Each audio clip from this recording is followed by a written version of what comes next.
संतान सुख की प्राप्ति के लिए, सूनी गोद को हरी करने के लिए सबसे बड़ा दिन, सबसे बड़ा व्रत और सबसे बड़ा रामबाण उपाय।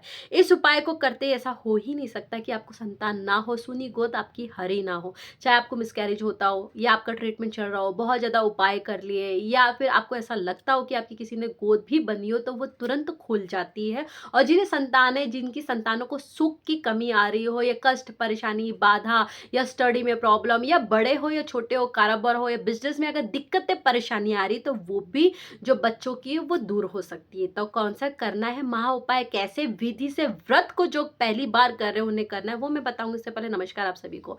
आप सभी ने अहोई अष्टमी के बारे में तो सुना ही होगा। अहोई अष्टमी 5 नवंबर को है और अहोई अष्टमी का जो व्रत जो खास करते संतान सुख की प्राप्ति के लिए और संतान के सुख के लिए किया जाता है। बहुत सारी जगहों पे किया जाता है, बहुत सारी जगहों पे नहीं भी किया जाता है।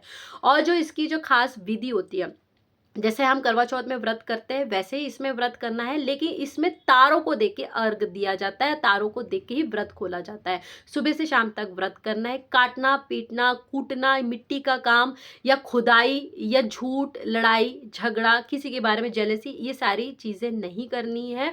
और शाम के समय खास आपको शिव पार्वती के मंदिर जाना है और शिव जी को दूध पानी से अर्घ देना है। पार्वती माता से आग्रह करना है, जैसे आपकी गोद, जैसे गणेश जी आपके पास है, जैसे लक्ष्मी माता की गोद को सूनी को आपने हरी कर दी, वैसे ही मेरी गोद कीजिए। और उसके बाद में आपको अहोई अष्टमी माता की कथा सुन, पहले गणेश जी की कथा, फिर अहोई अष्टमी माता की कथा, धूप दीप निवेदन, फूल प्रसाद दीजिए। बहुत जगहों पे हलवा पूरी, खीर या मिठाई चढ़ाई जाती है, जैसे हमारे घर में गुलगुले चढ़ाए जाते हैं मीठे।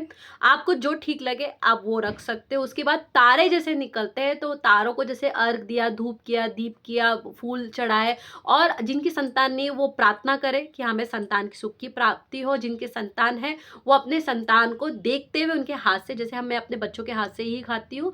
और उसके बाद में शाम के समय पीपल के पेड़ के पास में आपको एक दीपक जलाना है और संतान की सुख की प्राप्ति या संतान को प्राप्त करने के लिए प्रार्थना करनी। फिर देखो कैसे ही आपकी 1 साल में कैसे गोद भरती है।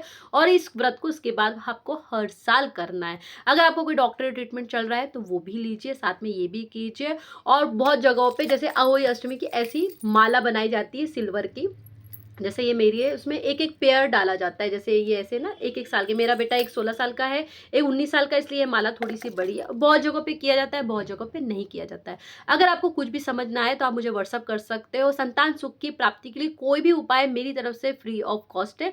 और अगर आप आपके कोई किसी बड़े बुजुर्ग से पूछना चाहते हैं उनसे पूछिए, या फिर जो आपके आसपास कोई मंदिर है उनके पंडित जी से ज़रूर सारी चीज़ें आप पूछिए। उसके बाद पूरी तरह से आप व्रत विधि आप कीजिए। विधि के साथ करेंगे, पूजा कथा जरूर सुनेंगे तो आपका व्रत पूर्ण होगा, संपूर्ण होगा, संतान सुख की प्राप्ति होगी।